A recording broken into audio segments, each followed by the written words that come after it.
नमस्कार, मैं हूं विक्रांत यादव और आप देख रहे हैं आपका अपना चैनल दास स्वतंत्र। बंगाल को लेकर एग्जिट पोल सामने आ चुके हैं। ज्यादातर एग्जिट पोल्स भी बीजेपी की सरकार बना रहे हैं, ममता बनर्जी को हारता हुआ दिखा रहे हैं। लेकिन कुछ एग्जिट पोल्स ममता बनर्जी के साथ भी बने हुए हैं। लेकिन एक्सिस इंडिया ने अपना पोल ही जारी नहीं किया। उसने कहा कि 70% लोगों ने राय नहीं बताई। तो किस तरीके से इन एग्जिट पोल्स को देखा जाए, और असली नतीजा तो जनता का नतीजा तो जब चुनाव घोषित होंगे, चुनाव का नतीजा घोषित होगा तभी सामने आएगा। लेकिन तब तक के लिए ये चकल्लस बढ़िया चल रहा है। हमारे साथ बात करने के लिए मौजूद है वरिष्ठ पत्रकार सतीश के सिंह सर। सतीश सर, बहुत बहुत स्वागत है द स्वतंत्र पर। नमस्ते। बहुत बहुत धन्यवाद। सतीश सर नमस्कार। सर, किस तरह से देखा जाए एग्जिट पोल्स पर? आपने तो खूब चर्चा की देश के अलग अलग चैनलों पर। तो किस तरह से देखा जाए इन नतीजों को? नतीजे तो कहना भी गलत होगा, हालांकि एग्जिट पोल के आकलन को। देखिए, एग्जिट पोल के बारे में मेरी राय आज से नहीं, हाँ। बीसियों साल से स्पष्ट है कि इनकी जो विश्वसनीयता है बिल्कुल संदिग्ध है। न इनके पास वो क्षमता है कि वो कुछ सही सही कर सकते हैं, और अगर जो प्रयास भी करते हैं उनके उनके पास वो आ, उनकी कैपेबिलिटी नहीं है कि वो कर पाए ठीक ठाक। हम्म। और जब खाऊ पकाऊ का धंधा हो जाए, बहुत सारे तो ऐसे हैं जो रात में दुकान खोले, सुबह उठा के मतलब कहाँ भाग जाएंगे, दुकान वहीं का वहीं रहेगा। हम्म। तो कैसे यकीन किया जाए, पहली बात। दूसरी बात, जैसे मैंने कहा खाऊ पकाऊ, तो वह मैंने नहीं, मैं किसी एक पार्टी का नहीं कहता हूँ, सारी पार्टियों का भी, कि वो अपने अपने प्रभुत्व वाले प्रभाव वाले भी एग्जिट पोल वाले रखते हैं, अलग अलग कारणों से। तो फिर वो कैसे एक मतलब साफ सुथरा दे पाएंगे, अपना नतीजा कैसे दे पाएंगे? दोनों है। तीसरा ये है कि देखिए, आपने हाल के चुनावों में देखा होगा, हम्म। खास तौर से 2024 का जो लोकसभा का चुनाव था, कि बहुत सारे देश के प्रतिष्ठित बनाए गए हम्म। एजेंसियों ने, चुनाव एजेंसियों ने, पोल एजेंसी ने 400 400 के नारा लगाना शुरू किया और ढप से गिर गए 240 पर, जो भाजपा आ गई। हम्म। वहां से उनकी विश्वसनीयता और खराब। हम्म। देखो, इतने बड़े चुनाव में अब इस तरह का 160 का आपको अंतर दिखाई पड़ता है, तो ये आप तो, या तो आप भी नारे लगाने वालों में से हैं, आप तो न ओपिनियन बनाने वालों में से हैं, या एग्जिट में तो आप ही का एग्जिट हो गया, एग्जिट पोल में। तो मैं तो, मेरा सुझाव है विक्रांत जी, कि आप चुनाव के जो नतीजे आ जाएंगे 4 को, उसके बाद आप एग्जिट पोल पर ही एक एक एग्जिट का काम करिए। हाँ। और एग्जिट का, आप एग्जिट पोल का एग्जिट पोल उनका विश्लेषण कीजिए। हम्म। और वैसे भी देखिए कि हाल के चुनावों में जो एग्जिट पोल कहते हैं उस तरह के नतीजे तो आते नहीं है। हम्म। ये अगर वो थोड़ा सही भी दिखते हैं तो देख पता चलेगा आपको कि चमत्कारी जो है, आपको उससे 50-60 सीट किसी को ज्यादा आ गया, 50-60 सीट कम आ गया। तो इसलिए ये ठीक कहा आपने, ये मनोरंजन मात्र है। लेकिन मैं इसको बहुत गंभीरता से लेता हूं कि ये देश के प्रजातांत्रिक व्यवस्था के लिए, हम्म। मतलब ये अगर खाऊ पकाऊ वाला धंधा हो जाए और किसकी कोई विश्वसनीयता हो जाए, तो सिर्फ मनोरंजन कह के हम इसको खारिज भी नहीं कर सकते। ये बहुत ही गंभीर विषय है, और इसी ढंग से प्रभावित करने का भी प्रयास होता है, ऐसा भी कह सकते हैं। जी। सर, एक्सिस माई इंडिया ने तो अपने पोल किया और नतीजे ही जारी नहीं किए। देखिए, क्यों नहीं किया ये तो बेहतर वही बताएंगे। हालांकि मेरी कल उनसे बात हुई थी, हाँ। है ना, एक चैनल पे ही बातचीत हुई। हाँ। और देखिए, इसमें एक सच्चाई है कि थोड़ा सा इस बार बंगाल में लोग बात करने से कतरा रहे थे, इसमें भी सच्चाई है। हम्म। लेकिन यही वजह रही होगी कि इस वजह से उन्होंने अपना जो है पूर्वानुमान रोक लिया, ये मुझे समझ में नहीं आता है। बहुत तरह के दबाव रहते हैं, हमने भी देखे हैं चैनल में रहते हुए, ये दबाव रहते हैं, पच्चीसियों तरह के दबाव रहते हैं, है ना। आंकड़े आते हैं, कुछ बोला जाता है कि कुछ और कर हाँ। लो, कई तरह की चीजें होती हैं। तो इससे वो आजाद होंगे प्रदीप गुप्ता जी, ये मुझे लगता नहीं है। बाकी तो वही बता पाएंगे आपको। अब ऐसे याद होगा कि पहला देश का उनको जो है ये ख्याति प्राप्त है हाँ कि एक पहला जो है पोलस्टर जो है राष्ट्रीय प्राइवेट चैनल पर रोते हुए पाए गए थे जब 400 में 240 आया था। हाँ दूसरा भी एक उनका इंस्टेंस है, उनका एक और एग्जाम्पल है। 2015-16 में जब बिहार का चुनाव आया था, हुआ था, तो उस समय भी अ, उनके जो आंकड़े थे उसको उस समय के चैनल ने पब्लिश नहीं किया था जिसके हाँ लिए उन्होंने किया किया था, है बिल्कुल। ना। हाँ। हालांकि और मुझे मालूम है कौन सा चैनल हम्म। क्यों हुआ था, ये भी मालूम है, लेकिन मेरा कहना उतना उचित नहीं है। हाँ फिर भी कल उसका उन्होंने जिक्र किया कि हाँ हमने एक बार ऐसा किया था और हमको मालूम है, वो डेटा मेरे पास था। तो उसमें 180 सीट उन्होंने महागठबंधन को बिहार में दिया था और हाँ वो पब्लिश नहीं हुआ, हाँ नहीं किया गया पब्लिश। तो जब नहीं पब्लिश किया तो इन्होंने कुछ साइट से कहीं वेबसाइट पे डाल दिया, जिस तरह से मतलब किसी प्रकार से वो थोड़ा सा पब्लिक डोमेन में थोड़ा ही सा आया। तो ये कोई पहली बार नहीं है, पहला बार नहीं है हाँ कि क्या कहा जाए, गर्मी की हवा का जो दबाव होता है, पूर्वा है या पश्चिम है, कुछ ना कुछ तो कारण रहते ही है। हाँ। बाकी अब उन्होंने नहीं किया है तो ठीक है, थोड़ी अपना विश्वसनीयता बचा के रखना चाहते हैं। लेकिन उनको बंगला तो समझ में नहीं आया, हम्म। उनके लोगों को। लेकिन तमिल भाषा एकदम तुरंत की तुरंत समझ, जबकि हाँ तमिल भाषा जो है वो मेरे ख्याल से बंगला भाषा से ज्यादा कड़ा है। हाँ बिल्कुल सही जी। बात, आपने बड़ी गहरी बात बोली है सर। और ये भी कोई कारण हो नहीं सकता क्योंकि बाकी पोलस्टर भी तो बात कर ही रहे हैं सर। हालांकि सर, जो जो आपने बात की, तो क्या ये जो दबाव है, ये क्या करता क्या है सर? इस दबाव के बाद क्या फायदा होता है एग्जिट पोल्स आने के बाद और नतीजों के बीच? किस तरह के मामले, किस तरह के दबाव, और क्यों ये किया जाता है आखिर? देखिए, हवा बवंडर माहौल जिसको कहते हैं भौकाल काटना, इस हाँ। तरह का एक माहौल अगर बना दिया जाता है तो उसका बहुत अलग अलग तरह के फायदे होते हैं। हम्म। मेरा ये कहना उचित नहीं होगा, लेकिन हाँ हम थोड़ा दबी जुबान में ही कह सकते हैं हाँ कि अगर भौकाल टाइट है तो हाँ। कुछ भी हो तो एक उसका एक जस्टिफिकेशन तो होता ही। हम्म। और उसका उसके बाद लोगों के मन में, इतना पढ़े लिखे लोग तो देश के हैं नहीं, हाँ, या सबको इतना इंटरेस्ट भी नहीं है, तो जो लोगों को अच्छा देखो जी फलाने ने ये दिया है, वो फलाने ने वो दिया, वो चर्चा तो होती रहती है, तो जो हाँ दिया है और वही आ जाता है, जो हाँ ही जो दिया गया है वही अगर आ जाता है तो फिर उसका एक जस्टिफिकेशन हो जाता है कि हाँ देखो जी जस्टिफिकेशन। यहाँ ठीक हो गए, इस बार हाँ। ठीक हो गए, इन्होंने कहा था, ये हम्म। पोस्टर ने कहा था, है ना।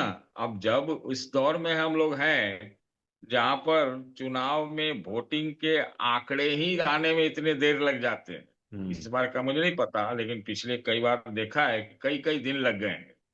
तो उसमें अगर लोग ये लोग मतलब एग्जिट पोल कर लेते हैं, वो कैसे कर लेते हैं, कौन ज्ञान विज्ञान से कर लेते हैं, इसमें मुझे बड़ा शक होता है। हम्म। बड़ा ही है, ये है। जी। तो सर, बहुत से लोग जो वहां गए थे और जो वहां के जर्नलिस्ट हैं बंगाल के, बहुत लोग ये भी कह रहे हैं कि ये एग्जिट पोल एकदम धाराशाही होंगे। और ममता बनर्जी, और वो बता रहे हैं कि 200 के करीब सीटों का दावा कर रहे हैं सर, कुछ लोग जो वहां पर घूम रहे थे। तो बड़ा कॉन्ट्राडिक्शन है दोनों ही बातों में, जो पोल के नतीजे आए और जो बाकी कुछ लोग वहां घूमने वाले बता रहे हैं और जो स्थानीय बंगाल के खास तौर पर जर्नलिस्ट बता रहे हैं। देखिए, मैं एक पत्रकार को भी बड़ी कोशिश खुद मैं करता हूं कि मैं जरा न्यूट्रल रहूं, बहुत हाँ कोशिश करता हूं, हाँ। है ना, वो भी कह रहा हूं कोशिश करता हूं, हम्म।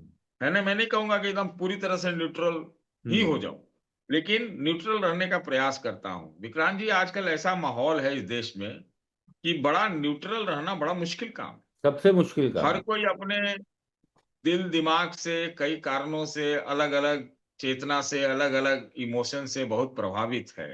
हम्म। ये भी मैंने भी पाया, मैं आपसे बताऊं जो मेरा हम्म, अनुभव है कि मैं दिल्ली के लोगों से बात करता हूं तो कहते हाँ हैं बीजेपी निकाल लेगा। हाँ। पोलस्टर देखो तो वो अधिकतर वही कह रहे हैं। हम्म। अब बंगाल के लोगों से बात करो, आज भी मैंने बात की है 2-3 लोगों से, कल रात से ही बात की है, तो सब टीएमसी कहते हैं। तो हम समझ नहीं पा रहे हैं कि आखिर हो क्या रहा है। हम्म। लेकिन हाँ, ये सुनने में जरूर आया है कि जो बंगाल के लोकल स्थानीय हैं, हम्म, पोलस्टर सो हाँ कॉल्ड, उनको भी सो कॉल्ड कहना पड़ेगा, हाँ वो सब टीएमसी को बढ़त हाँ। दे रहे हैं। हम्म। लेकिन विक्रांत जी, एक चीज तो हमें ये भी समझना होगा कि जिस ऐतिहासिक परिप्रेक्ष्य में हम्म। ये चुनाव हुए हैं बंगाल में, ऐसा तो कभी कहीं नहीं चुनाव हुआ। हम्म। यहां तक कि हो सकता है जम्मू कश्मीर में ऐसा चुनाव हुआ हो तो नहीं कह सकते, लेकिन बाकी और कहीं नहीं हुआ। हम्म। कि ये तो पहली बार ना हुआ। मैं बार बार इसको जानबूझ के कह रहा हूं, जबकि हम्म, हमको लगता है मैं रिपीटिशन कर रहा हूँ, रेपिटिशन कर रहा हूं, जी। कि भाई ये पहली बार हुआ ना कि 27 लाख वोट कट गए, हम्म। जिसको न वो अवैध करार हुए न हम्म। वैध करार हुए। ये तो हुआ ना, न वो मरे, वो जीवित भी है या पता नहीं कौन है, लेकिन तमाम प्रयासों के बाद, जिसमें सुप्रीम कोर्ट का भी हस्तक्षेप हुआ, सब कुछ हुआ, लेकिन 27 लाख लोग में से 200-300 लोग कम रह गए। उनका बिल्कुल। उनकी स्थिति ही नहीं पता है। उनका वोट में वो वोटर वोटिंग स्टेटस ही नहीं पता चला कि वोटर में है या नहीं है। हम्म। है ना, लॉजिकल डिस्क्रिपेंसी नाम का एक वैज्ञानिक शब्द निकाला गया। है ना, ये इसका मतलब हमें नहीं समझ में आता है। हिंदी में क्या बोलते हैं? तार्किक विसंगति। विसंगति। अरे तार्किक कोई शब्द नहीं होता है, एम्पेरिकल जब चीजें होती है। है, दूध का दूध का पानी का पानी, ये वोटर लिस्ट का सवाल है, इसमें तार्किक क्या होता है भाई? इसी तर्क से आपने क्या एसआईआर किया था। हम्म। इसको बोलते हैं स्पेशल इंटेंसिव रिवीजन। हाँ। मतलब कि मतलब खास, इसमें कोई गलती की गुंजाइश नहीं होनी गुंजाइश ही ना चाहिए। हो। लेकिन 27 लाख तो रह गए। SIR, special intensive revision. तो मैं ऐसे ही तंज में कहता हूं कि अब एसआईआर का भी एसआईआर जरूरी है, हम्म, स्पेशल इंटेंसिव रिवीजन। तो हाँ। ये पहली बार हो रहा है। और दूसरा कि 2.5 लाख लोग केंद्र के लगे वहां, ठीक है, हम्म। भय मुक्ति के नाम पर आप उस पर कोई सवाल नहीं खड़ा कर सकते हम्म। कि भाई अगर चुनाव कोई मतलब मतलब क्या कहा जाए, निष्पक्ष और पूरा भय मुक्ति के माहौल में कराना चाहते थे तो आप सवाल नहीं खड़ा कर सकते। हम्म। लेकिन ये भी इस ढंग से, इस बड़े पैमाने पर पहले कभी नहीं हुआ। हम्म, अंत में जुडिशियल ऑफिसर्स भी माननीय न्यायालयों ने लगाया, हाँ, लेकिन अंततः वो 27 लाख भी रह गए। और तो बड़ा ही बहुत कुछ अजीब सी चीजें अब मतलब हुई है हम्म। इस चुनाव। सर, कल जिस तरीके से वहां बवाल हुआ स्ट्रांग रूम के बाहर और जिस तरीके से टीएमसी ने आरोप लगाए, ये भी बड़ा विचित्र था। और वहां पर भी भाजपा और टीएमसी आमने सामने खड़े हो गए थे। यो तो अब नतीजों में देखना। देखिए, मैं इसमें 2-3 बातें कहना चाहता हूँ। पहला तो मेरे नजर में आया ये कि जो दूसरे चरण का मतदान हुआ, हम्म। दूसरे चरण का मतदान, उसके बाद ये सारी चीजें हो रही। हाँ पहले राउंड के बाद वहां भी तो स्ट्रांग रूम में पहुंची होंगी चीजें। हाँ पहले राउंड की वो तो हाँ पहले ही पहुंच गई होंगी, आज हाँ, थोड़ी ना पहुंचेंगी, उसके बिल्कुल। बारे में कुछ नहीं हुआ। दूसरी बात की, जो दक्षिण बंगाल में मतलब जिस जिस जगहों, जिन जगहों में दूसरे चरण का मतदान था, तो उसके हाँ बारे में बताया जाता है या कुछ ऐसा हाँ ऐतिहासिक प्रूफ भी है कि उसमें टीएमसी बड़ी मजबूत हाँ, रही बिल्कुल। है। हम्म। तो ये सब कोलकाता आदि आदि में ये सब हो रहा है, तो इसको भी मैं समझने का प्रयास कर रहा था कि आखिर ऐसा क्या हो रहा है। हम्म। तीसरा कि हम एक और बात कहें कि भाई जो जिस तरह से वहां पर स्ट्रांग रूम वगैरह या इस बारे में जो अभी रिपोर्टें आई कि कल रात में पूरा बवाल होता रहा, जमघट लगता रहा, धरना प्रदर्शन, ये वो पूरा बवाल होता रहा हम्म, टीएमसी की तरफ से खास तौर। तो मैं इसकी उपमा ऐसे करता हूं कि जैसे लगता है ममता बनर्जी गोलकीपर हैं हाँ और पेनाल्टी में सब घुस गए हैं, पेनाल्टी किक मारने वाले हैं। हाँ, तो वो अपना गोल कीपिंग, विकेट कीपिंग भी कह सकते हैं, वो करने का एक प्रयास कर रही हैं। अब कितना सफल होती हैं ये तो अब चार को ही पता चलेगा। ये तो इतना ही आप कह सकते हैं ना। तो वो है मतलब असाधारण परिस्थितियों में असाधारण। ऐतिहासिक बंदोबस्त के तहत ये चुनाव संपन्न अब तक हुए हैं। अभी अब खाली 77 रीपोलिंग भी तो हो ही गई है, जैसा हाँ। सुनने में आया है। हम्म। सुनने में आया, मतलब मैं दरियाफ्त बूथ नहीं कर पर। सकता। हाँ। इतना व्यवस्था के बावजूद भी अगर ये हो रहा है, हम्म। तो आप समझ सकते हैं कि सेंटिमेंट, इमोशन कितने हाई है। और थोड़ा सा दर्शकों को निराशा भी होती है जब मैं ये एक बात कहता हूं जी। कि भाई ये चुनाव बीजेपी हार जाए, ये मैं सोच भी नहीं सकता। 2024 के लोकसभा चुनाव में 240 आने के बाद भारतीय जनता पार्टी कोई चुनाव नहीं हारी, हाँ। और बड़ा चुनाव। हम्म। और अगर देश का पूरा अमला सब के सब पूरे बंगाल में जाके तंबू गाड़ दें, तो केंद्र में तो भाजपा है, हाँ। और तो गृह मंत्री वहीं जमे हुए हैं। उसके बाद ये चुनाव हारते हैं तो मतलब समझिए कि एक भूचाल सा जैसा होगा। तो टीएमसी, ममता हारती है तो मेरे लिए न्यूज नहीं है। बीजेपी हारती है तो मैं इसको बहुत बड़ी हार मानता तो हूँ। जी। चुनाव होता है सर, ऐसा क्या हो जाएगा जो आप कह रहे हैं कि मान नहीं सकते कि बीजेपी इस चुनाव को हार जाएगी? ऐसा क्या होते हुए देख रहे हैं अगर हार गई तो बीजेपी? देखिए, इसलिए कि आज तक हाँ। मुझे नहीं मालूम है, या मुझे स्मरण नहीं है कि देश के गृह मंत्री, जो कि भाजपा के पूर्व हाँ। अध्यक्ष हैं और लगभग वही भाजपा संभालते हैं, वो 10-15 दिन के लिए डेरा डाल दे किसी प्रदेश में विधानसभा चुनाव के दौरान। और वो मतलब जितनी हम कल्पना नहीं कर सकते उससे वो ज्यादा ताकतवर है, अमित शाह जी। हम्म। और जिस प्रकार से अंत के दिनों में भाजपा ने जोर लगाया, समूचे लोग वहां, तो वो चुनाव भाजपा आमतौर पर ऐसे लड़ने में तो माहिर है, बहुत चुनावी बंदोबस्त की और अपने संगठन आदि के लिए तो वो जानी जाती है, जुझारू है, इसमें कोई दो राय नहीं है।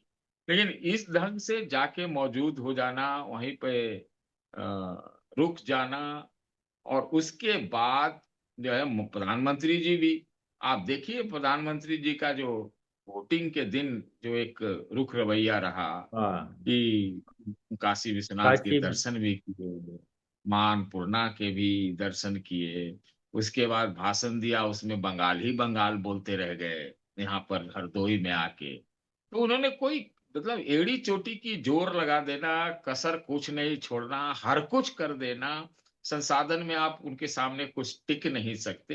हम्म। तो वो हार जाना फिर वो एक बड़ी हार हो, है ना। इतना जोर कहाँ लगाया उन्होंने तमिलनाडु में, चाहे हम तो कहेंगे असम में भी इतना जोर नहीं लगाया। हाँ। तो फिर हाँ, तो यही क्यों लगाया? तो ये जब यही लगाया तो यही की बात करनी पड़े ना, कि अगर यहाँ हारते हैं तो बड़ी हार होगी। हाँ। बिल्कुल सही और बात। ऐसे भी 24 से हारे नहीं है, 24 के चुनाव के बाद हम्म। और चमत्कारिक नतीजे भी आए हैं। हम लोग भी सोचते थे बिहार में 140 वालीस आ जाएगा, एनडीए को आया 200। फिर आपने देखा वो महाराष्ट्र में 200 के क्रॉस कर गए, 235 या कितना था। हाँ। हरियाणा में तो मिठाई हरियाणा। तक नहीं मंगवाया था भाजपा ने, अपने मुख्यालय में मिठाई तक नहीं मंगवाया था, वहां के प्रवक्ता ने बताया था मुझे। बाद में फिर कानून कानून में जल्दी जल्दी मिठाई मंगाने लगे जब जबरदस्त नतीजे आने लगे। हाँ। इसलिए मैं बोला हूं कि ये हार फिर बहुत बड़ी होगी अगर हारते हैं। अगर हारते हैं, अगर हारते हैं, बार बार यही बोल रहा हूँ। जी। लेकिन ममता ने भी पूरा फाइटर की तरह लड़ा है सर, और अभी भी वो खड़ी हुई है उसी तरीके से और कह रही है कि जीतेंगे तो हम ही। देखिए, बंगाल के लोगों से आप बात कीजिएगा, मैं भी कल से 3-4 लोगों से बात कर चुका हूँ, वो तो कहते हैं ममता जीत जाएगी। आपको मैं ये बता रहा हूँ, जी। वो कहते हैं। लेकिन फिर इधर आते हैं, सारी चीजों को देखते हैं, तो फिर मतलब हम भी उस सिक्का ही उछाल रहे हैं, क्या कर हाँ। सकते हैं। है हाँ। ना, अच्छा भी है, सिक्का उछालना भी चाहिए। अंततः जब नतीजे अगर साफ सुथरे आ जाते हैं तो तब तक वही हमें भी करना चाहिए। ममता के पक्ष में दो तीन चीजें हैं, हम्म। और एक आध दो चीजें नहीं भी, दोनों बात करनी पड़ेगी। जी। पहला पक्ष में है कि मुसलमानों का उनको एक मुश्त वोट हाँ। मिलेगा, और 30% के लगभग। अगर वो 294 कंस्टिट्यूंसी में अगर मुसलमान 294 वोट देने गए हैं, तो 294 के 94 या एक आध कम उन्हीं को पड़ेगा। हाँ। ये एक हो गया, क्योंकि बाद में और स्पष्ट हो गया, ओवैसी जी जब नहीं पाए, और हाँ। हुमायूं जी उखड़ गए, हम्म। और फिर इस ढंग से कांग्रेस पार्टी ने कुछ जोर है नहीं, नहीं लगाया, तो वो वोट उनको एक मुश्त पड़ता है। हम्म। महिलाओं में, हम्म। तमाम महिलाओं के बीच रोष के बावजूद, सिक्योरिटी के लेकर के एक मतलब चिंता के बावजूद, जो महिलाओं को एक परिवार में वो 5-6 हजार का एक परिवार को हर महीने मदद करती हैं, हाँ। उसका फायदा ममता को निश्चित निश्चित निश्चित रूप से मिलेगा, हाँ। है ना। कटेगा वोट, तो मैं समझता हूं कि एक 15 साल के बाद एंटी इनकम्बेंसी हाँ। होता है, और बंगाल का जितना पहले मतलब जैसे रोजगार वगैरह, इंडस्ट्री वगैरह, वो तो है ही, दिक्कत है।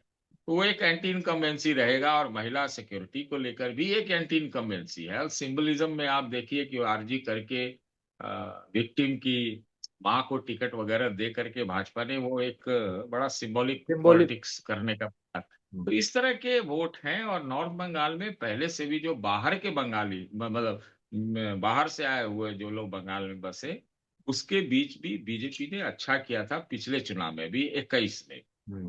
तो वो अगर होता है तो फिर ये है। तो अगर आप एक सामान्य रूप में पूछिएगा, हाँ। जो एक दिमाग कहता है कि ममता का 216 तो नहीं आता है, ये हाँ। तो पक्का है। लेकिन अब कितने कम पे आके रुकता है, ये देखने लायक चीज है। हम्म। ये कितना कम है, कम तो होगा, निश्चित रूप से होगा। अब हाँ। ऐसे नहीं कम होगा तो क्या, अगर वो जीतती भी है तो वो 160, 65, 70 मेरे ख्याल से। बाकी हम तो गलत, आजकल सब कोई हो रहा है, तो हम हो गए तो कौन सी बड़ी बात है हाँ। ना। हाँ। और पता नहीं, अब चमत्कार भी होते रहता है। तो भाजपा अगर जीतेगी तो पता चला आपको कि 200 प्लस हो गए, कोई ठिकाना है, हम्म। कोई ठिकाना है। तो पता नहीं ये क्यों है सर, हमें तो वोट, लग तो रहा है कि जीतेगा जो भी। हाँ। इतने कटे भी, हाँ। तो बीजेपी वाले अपना वोट तो काटे नहीं होंगे। हाँ। हालांकि मुझे आज पता चला हाँ। कि ममता बनर्जी की जो टीम थी, जब एसआईआर शुरू हुआ, आज मैंने बात की सिलीगुड़ी में, जी। तो उस समय अगर एक कोई पार्टी के लोग एसआईआर रिवीजन में हाँ। अगर बूथ टू बूथ माने कंस्टिट्यूंसी टू कंस्टिट्यूंसी अगर मौजूद थे, तो वो टीएमसी के TMC। कार्यकर्ता और उनका संगठन था। हाँ। तो लेकिन वोट जो कटा है, लोग कहते हैं कि भाई अधिकतर तो मुसलमानों के ही वोट कटे हैं, ऐसा बोला जाता है, पता नहीं। हम्म। तो उसका तो खामियाजा भी भुगतना पड़ेगा। और एसआईआर से एक चीज और, हाँ, हाँ। एसआईआर से जो त्रस्त लोग हैं, जो अपना जमीन जायदाद बचाने के माइंड से वोट देने आए इस बार, कि अगर इस बार नहीं दिया तो गया, ऐसी उनकी उनकी अवधारणा हो गई, डर जिसको हम्म। कहते हैं। अब उसका वोट किसको पड़ा है, कैसे कहें भाई। हाँ। अमूमन तो ऐसा लगता है कि वो तो वोट फिर ममता को ही पड़ना चाहिए, हम्म। लेकिन पड़ा या नहीं, ये हम कैसे कहते हैं, हाँ। अभी तो हम नहीं जानते। हाँ। सर, एक अंतिम सवाल, जो एक सर्वे जहां से हमने बात शुरू की थी वहीं पे खत्म करता हूं सर। एक सोशल मीडिया पर बहुत वायरल है सर कि एक राष्ट्रीय चैनल के जो स्थानीय चैनल, यानी उनका जो रीजनल चैनल है, उसने जो सर्वे किया, वो नेशनल चैनल पर उसका टिकर तक नहीं चला। तो ये भी बड़ा इंटरेस्टिंग है, क्योंकि बंगाल में अलग इंटरेस्ट होते हैं और देश में अलग इंटरेस्ट होते हैं जब आप नेशनल में होते हैं। हाँ, क्या इस पर टिप्पणी करें, नहीं चला, नहीं चला, उसके भी कारण होते हैं। हाँ। कुछ लोग तो बोल रहे हैं कि लोग वहां बोल ही नहीं रहे हैं, जबकि हम हाँ। तो सुनने में आया है कि हाँ। हाँ। और हमारा अनुभव भी यही कहता है कि जो बंगाली समाज है, हाँ। वो बोलचाल में एकदम लगातार बात करता है। आप ट्रेन में एक जगह वो जुट गए तो आपको इतना बोलेंगे, हाँ। बोलते ही रहते हैं, बातचीत करने के आदी होते हैं। हाँ। तो कैसे नहीं बोला उन्होंने कि किसको वोट दिया, क्या दिया, तो फिर काहे का एग्जिट पोल करते हैं भाई। तो हाँ। तरह तरह की बातें, नहीं चलने के कारण, चलाने के कारण, क्या चलने के कारण और हाँ। क्या नहीं चलने के कारण तो है ही, हम आपको सबको पता है। हाँ। क्या कहा जाए, इसको ऐसे ही बोल सकते हैं ना, कि हाँ। सांकेतिक भाषा में तो यही बोला जा सकता है। हम किसी को नहीं कह सकते ना कि भाई बिल्कुल। कि विक्रांत जी आपने ये चलाया, इस कारण से चलाया, हाँ। ये हम आपसे नहीं बोल सकते। बिल्कुल सर। आप नहीं कुछ चलाए तो ये हम आपसे कह सकते हैं कि अरे ये क्यों नहीं चलाया भाई, या हाँ। ये क्यों चलाया, ये बोल सकते हैं। हाँ। अब क्या कारण है वो पता चलेगा तब ना भाई। प्रदीप गुप्ता कारण थोड़ी ना बताएंगे, उन्होंने हाँ। तो कह दिया कोई बताया ही नहीं। हाँ। ये पहली बार है जो उन्होंने ऐसा किया है कि भाई उनको कोई बताया ही नहीं। हाँ। और जब उनको बताया था 2024 में तो 400 बता रहे थे और आ गया 240। हाँ, बिल्कुल सही बात की सर आपने। बहुत बहुत शुक्रिया सतीश सर, आप हमारे साथ जुड़े, चर्चा में शामिल हुए। शुक्रिया सर।